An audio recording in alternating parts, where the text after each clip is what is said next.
본 테마는 조사자 증언입니다. 조사자 증언은 2008년에 출제가 됐지만 제가 말씀드리는 게 사례나 단문으로서 당분간 유력할 것입니다. 왜냐하면 2022년 1월 1일 바로 검사 작성 피신조서가 내용을 부인하게 되면 증거로 쓰지 못한다.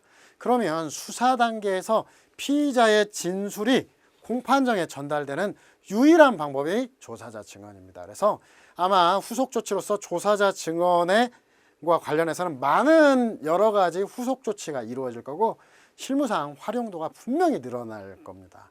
그래서 예를 들면 검사 사경 단계의 조서의 증거 능력을 인정하지 않는 미국 같은 국가에서는 경찰관들이 실제 조사자 증언으로서 어떤 피의자의 진술을 전달하고 하는 것들이 매우 활용이 잦다 이렇게 얘기를 하니까 이 조사자 증언은 앞으로 조금 더 많이 주목이 될 거다 기억을 해주시기 바랍니다. 일단 내 논의 능력 활용 대탄해서 효공실목 이렇게 해놨는데 자 먼저 피의자 아닌 자를 조사한 조사자나 그 참여한 자가 증인으로 출석해서 원진술자 피의자 아닌 자 원진술자의 진술을 전문하는 제도인데요. 문제점 316조는 조사자 증언을 명문으로 활용하고 있기 때문에 그 활용 방안을 살펴볼 필요가 있다. 자, 조사자 증언이라고 해봤자 기본적으로 316조 1항과 316조 2항의 문제입니다. 기본적으로.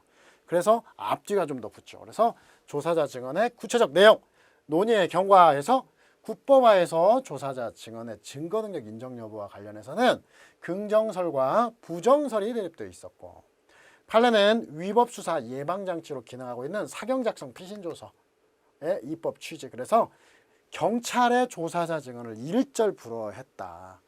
그런데 2007년 6월 1일 바로 공판 중심주의 구현 원래는 경찰 수사권 독립 경찰의 목소리를 법정에 반영하자는 취지상 조사자 증언을 명문으로 허용했고요. 자, 그래서 조사자 증언의 증거 능력 먼저 증언으로서 증인 조건, 선서, 반대 신문 등이 전제돼야 되고요. 그리고 316조 1항은 피고인 아닌 자가 조사자가 피고인의 진술 전문하면 특신 상태.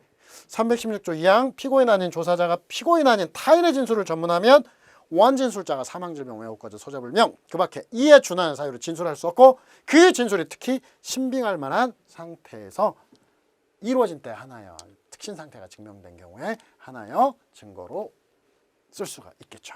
자, 그 다음에 기타 이제 활용 방안으로서 먼저 조사자 증언을 가지고 실질적 진정 성립을 대체 증명할 수 있느냐 이것은 사례용이기도 합니다. 그래서 조사자 증언을 가지고 실질적 진정 성립 대체 증명 장치로 할 수 있느냐 긍정설과 부정설이 있는데 우리 판례는 312조 그 밖에 객관적 방법 영상 녹화물에 준하는 것만 의미하지 조사자나 조사 참여자의 증언 어떤 통역인의 증언 이런 것들은 해당하지 않는다 이렇게 봤고요.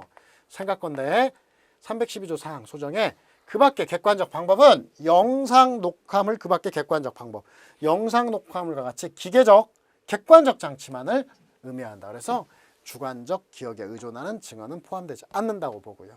자, 그 다음에 탄핵 증거 그래서 318조 1항에서는 증거 능력 없는 조사자 증언이라도 탄핵 증거를 할 수 있다. 이렇게 똑같이 쓰면 되겠습니다.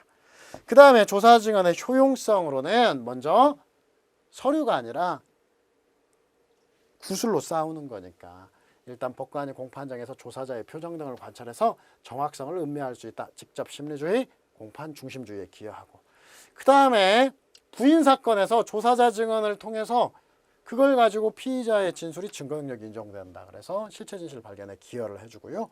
무엇보다도 조사자 증언을 통해서 실제 수사를 담당했던 사경의 생생한 목소리가 재판에 반영될 수 있다라고 하는 거죠. 그리고 결어 2020년 2월 4일 개정법은 피신조서의 경우 작성 주체를 불문하고 내용 부인 시 증거를 할 수 없도록 하고 있다. 그래서 조사자 증언은 그냥 여기다 좀 더 쓴다면 뭐 2022년 1월 1일 이후 조사자 증언은 수사 과정에서 피의자의 자백을 법정에 현출시킬 유일한 수단이다. 그래서 이 부분을 위해서 앞으로 활용될 거니까 전문 인력을 양성하고 조사자 증언에 적극적으로 대처할 필요성이 있다라고 하는 점.